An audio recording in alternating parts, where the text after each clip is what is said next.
que hoje é o Dia Mundial de Prevenção de Quedas. E é importante a gente falar sobre isso, falar sobre medidas preventivas, né? Principalmente quando a gente fala de pessoas idosas. Então a gente tem na linha para conversar conosco ao vivo agora a fisioterapeuta especialista em gerontologia, a doutora Caroline Saladini. Ela faz parte da diretoria da Sociedade Brasileira de Geriatria e Gerontologia e vai bater esse papo conosco, né, doutora Caroline? Seja bem-vinda ao Tarde Nacional. Tudo bem com você? Tudo bem, Juliana. Boa tarde. Muito obrigada pela oportunidade. Ô, doutora, a gente que agradece, viu? Obrigada pela sua participação. Por que é tão importante falar desse assunto, falar de quedas, falar de prevenção? O que isso pode trazer de impacto na vida, principalmente das pessoas idosas, né, doutora Caroline? Isso mesmo. Isso que você falou agora no final faz todo sentido. Principalmente na vida das pessoas idosas. Mas a queda, ela pode acontecer em qualquer fase da vida. Isso é muito importante a gente reforçar. Mas, durante o processo do envelhecimento, as consequências de uma queda acabam sendo muito piores, porque muitas vezes impactam na independência da pessoa idosa. E se a gente perguntar para qualquer pessoa idosa como ela gostaria de envelhecer, ela sempre vai falar que não gostaria de depender de ninguém, né? Então, acho que esse é um ponto fundamental da informação para a gente poder disseminar para todas as pessoas. Verdade. E às vezes, quando a gente fala de idosos, né, doutora Caroline, às vezes uma queda pode desencadear outros problemas de saúde que, nossa, acaba muitas vezes gerando até a morte da pessoa, né? Exatamente. As consequências de uma queda, elas são muito impactantes, né? Não só dos aspectos físicos, então, às vezes as pessoas não dão importância para uma queda, né? Porque não se machucou, por exemplo.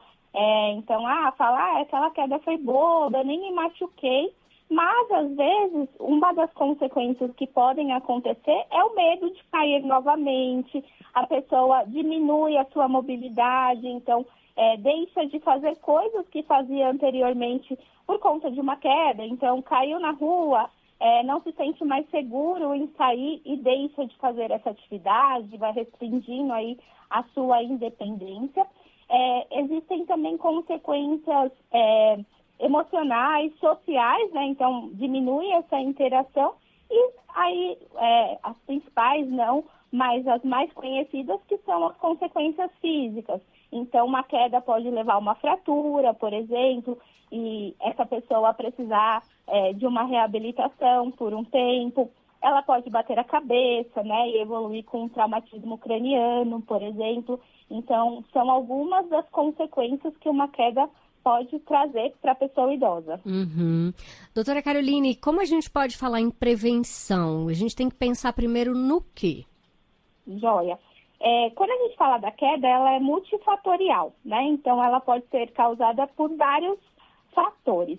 O ponto principal é a gente tentar identificar os fatores de risco que essa pessoa está exposta, né? Então, a gente divide aí em 3, 4 principais pontos, né? Que são os fatores de riscos biológicos, que são relacionados à própria pessoa, né? Então, a questão da idade, a questão dos problemas de saúde que essa pessoa apresenta, alterações sensoriais, como uma visão, por exemplo, alterada, uma neuropatia, problemas relacionados à força muscular, ao equilíbrio. Esses são os fatores biológicos. Existem os fatores ambientais, né? Os fatores externos, que está relacionado mais com o ambiente. Então, por exemplo, uma casa que não tenha muita iluminação, tapetes, né, pela casa, fios soltos, animais de estimação, que às vezes, né, pulam nas pessoas idosas, e aí ele não está ali preparado e pode gerar uma queda. Degraus, por exemplo, sem sinalização, né, mudança de nível, né, de um ambiente para o outro. Ou mesmo na rua, né? Então, superfícies irregulares, como calçadas. E aí existem os fatores comportamentais, que são quando as pessoas idosas acabam se colocando em situações de risco. Então, por exemplo, andam de meias pela casa, sobem em banquinhos para trocar uma lâmpada, uma cortina e acabam se colocando em situações de risco. Então, conhecendo esses fatores, a gente tenta minimizá-los. Então, tentar deixar o ambiente mais seguro, com a elevação, por exemplo, do assento, né, do vaso sanitário, colocar superfícies mais rígidas, né, um sofá com uma espuma mais densa, um pouco mais alta, que facilite essa transição, né, de sentado para em pé, deixar o ambiente bem iluminado, colocar faixas antiderrapantes, né, em locais que são mais lisos, né, em superfícies mais lisas, por exemplo. Então, são algumas medidas, alguns fatores que minimizam o risco de uma queda relacionada ao ambiente. Quando a gente fala dos biológicos, então, fazer uma avaliação médica, né, pelo menos uma vez ao ano, a cada 6 meses, para verificar se as condições de saúde estão controladas, se é necessário fazer ajustes medicamentosos. E aí, relacionados ao equilíbrio, à força muscular, existem estratégias, né, recursos que nós, profissionais da fisioterapia, da educação física, podem fazer com essas pessoas. Então, treinos de força, treinos de equilíbrio, a partir de uma avaliação bem detalhada desses componentes. Então, aqui são algumas formas, né, que a gente tem para prevenir de uma queda. Nossa, mas você deu dicas importantíssimas, doutora Caroline. Isso que você falou também da pessoa trabalhar o equilíbrio, a força muscular, isso é fundamental, né?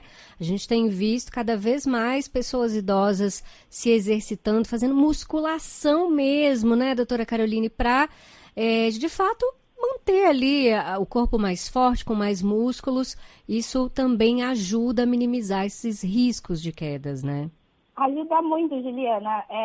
Na verdade, pensando nos aspectos físicos, né? A gente tem um tripé que a gente fala do tratamento e da prevenção de quedas, né? Então, isso serve tanto para prevenir quanto para alguém que sofreu uma queda e teve alguma consequência física, né? Então, a questão do fortalecimento muscular, ele é essencial para todas as pessoas, mas em especial para as pessoas idosas, porque a gente acaba cursando com uma redução da força muscular e da massa muscular, que é chamado de sarcopenia. Então, para que a gente melhore essa força muscular, a gente precisa fazer exercícios de força, exercícios de resistência, que é a famosa musculação. Então, precisa colocar peso, né? E precisa evoluir essa carga. E para isso, para ser feito de forma segura, sempre é sob a supervisão de um profissional do movimento, né? Seja o fisioterapeuta, seja o educador físico. E a questão do equilíbrio, ela é muito, muito, muito importante. Então, a gente tem um estudo bem recente, que é um guideline de prevenção de quedas, e ele faz essa recomendação de que para pessoas que tenham, né, comprometimento do seu equilíbrio, a gente precisa fazer uma avaliação e um treino intensivo do equilíbrio. O ideal, né, o recomendado, são 3 horas de treino semanais de equilíbrio.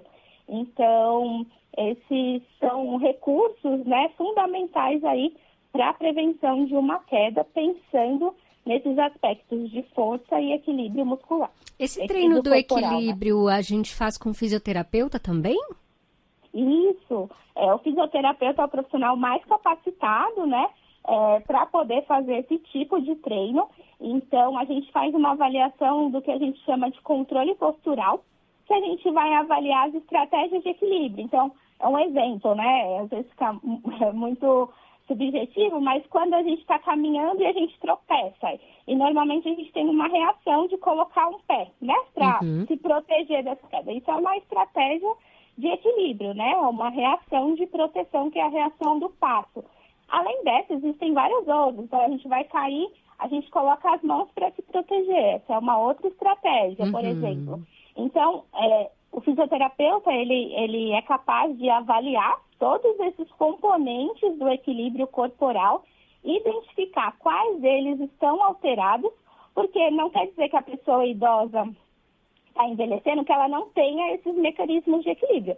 Ela tem, mas muitas vezes eles estão mais lentificados, né? O processamento, a resposta dele frente a uma perturbação externa, é mais devagar. Então, a gente vai treinar, vai fazer exercícios que coloquem esse idoso em situações desafiadoras para o equilíbrio, como uma forma de melhorar essas estratégias. Nossa, perfeito. Você sabe que minha avó já teve uma queda dentro de casa.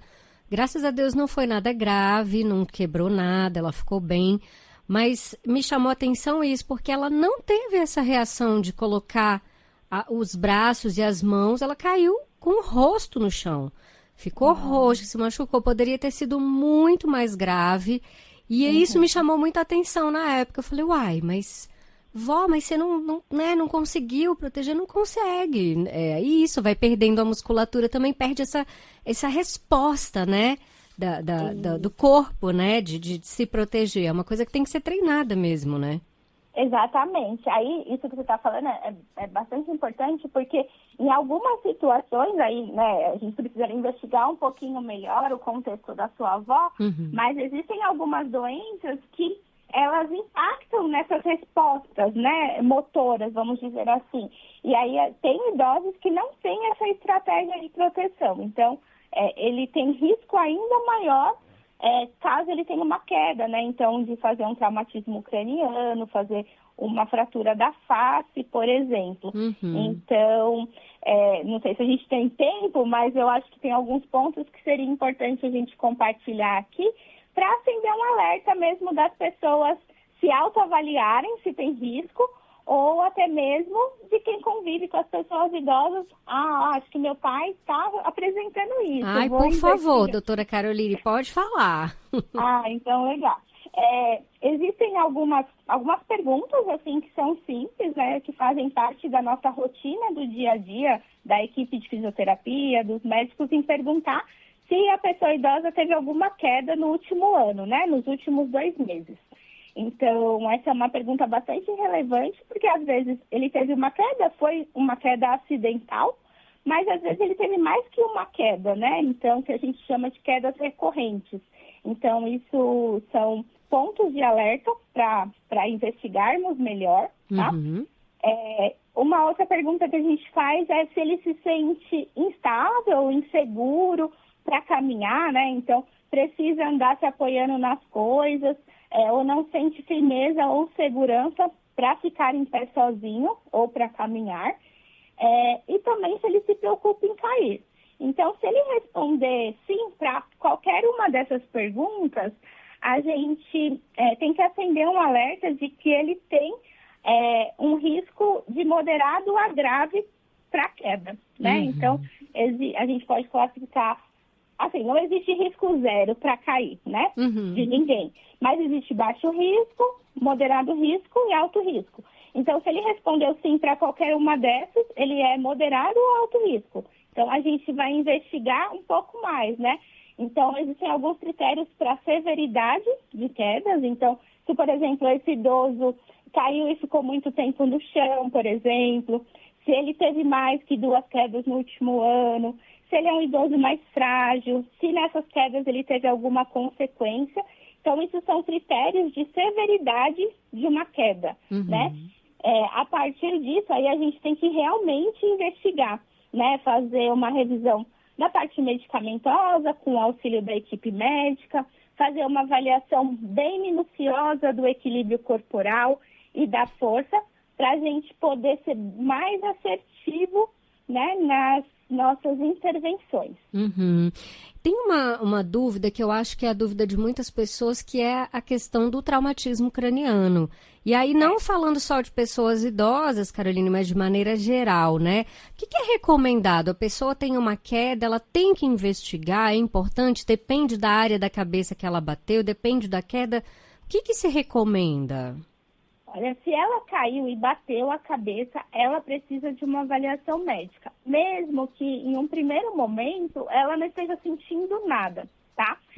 Por quê? Porque precisa fazer um exame de imagem. Às vezes ele evolui com um sangramento na cabeça, né? Que é um hematoma, e que pode trazer várias complicações no decorrer dos dias. Muitas vezes, ele caiu, bateu a cabeça, fez um exame de imagem e no primeiro momento pode não ter aparecido nada. Isso também acontece com alguma frequência nas pessoas idosas. E depois de um mês ou algumas semanas, essa pessoa começa a ficar... Muda, né, ali o jeito dela, vamos dizer, o basal que a gente fala, né, o jeito dela de ser. Então, ela fica mais sonolenta, fica mais quieta, perde o apetite. Então, são coisas que devem chamar a atenção e a gente deve lembrar daquela queda que ele bateu a cabeça, né? Então, apresentou alterações, ficou confuso, mais desorientado, ou até mesmo mais irritado, deve fazer uma nova investigação clínica, né? Passar por uma nova avaliação médica para refazer provavelmente esse exame de imagem e descartar um sangramento mais tardio, que a gente fala. Então, qualquer pessoa idosa que cair e bater a cabeça, ela precisa de uma avaliação médica. Perfeito. Doutora Caroline, adorei nosso bate-papo. Caramba, você deu dicas importantíssimas, porque é aquilo, né?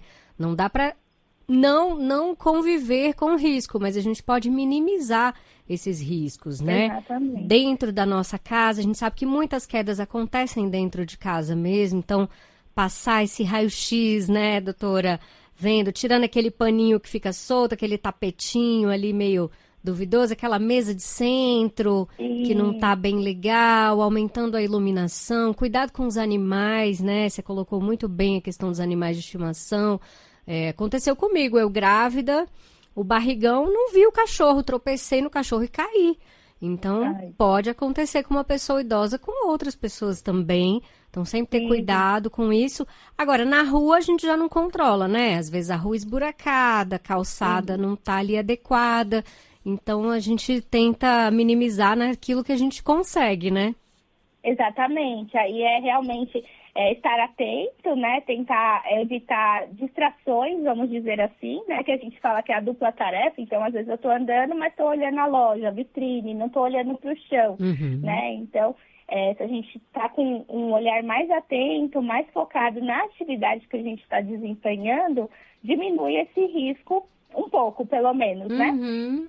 Então, acho que do ambiente externo é realmente a gente ter atenção em relação a esse cuidado, né? Realmente estar mais atento à atividade que a gente está fazendo naquele momento. É isso. E, claro, fortalecer desde jovens ainda essa musculatura, né? Ficar de olho no equilíbrio e cuidar da saúde para a gente chegar com mais força, né, doutora Caroline? Né, quando estamos idosos, e as pessoas idosas também sempre dá tempo de começar esse trabalho também de recuperar a força e o equilíbrio, né? Com certeza, isso não pode ser uma desculpa, né? Mas eu já nunca fiz, né, durante a juventude, vou fazer agora. Sempre temos o que melhorar, sabe? Então é uma poupança mesmo. O que a gente puder investir na nossa saúde, no nosso corpo, para a gente envelhecer melhor e a gente tiver essa capacidade, né, e essa possibilidade, isso deve ser incentivado e realizado. Porque, sim, é possível. Então, a gente tem pacientes idosos, a maioria, né, dos que a gente atende acima dos 80 anos, 90 anos, e eles melhoram muito, muito. Força muscular, equilíbrio, velocidade para caminhar. E é muito gratificante para eles quando se veem, né, com essa melhora. Então, vai num casamento, alguém fala, nossa, mas como você está bem, né? E aí isso acaba incentivando para que eles continuem praticando um exercício físico de forma regular. Maravilha. Doutora Caroline, muito obrigada pela sua participação. Espero que a gente volte a conversar muitas outras vezes, tá bom?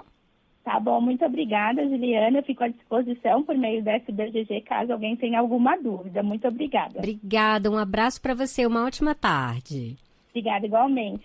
Tchau. Eu conversei com a doutora Caroline Saladini, ela que é fisioterapeuta especialista em gerontologia e faz parte da diretoria da Sociedade Brasileira de Geriatria e Gerontologia, nesse Dia Mundial de Prevenção de quedas, deu pra gente dicas valiosas.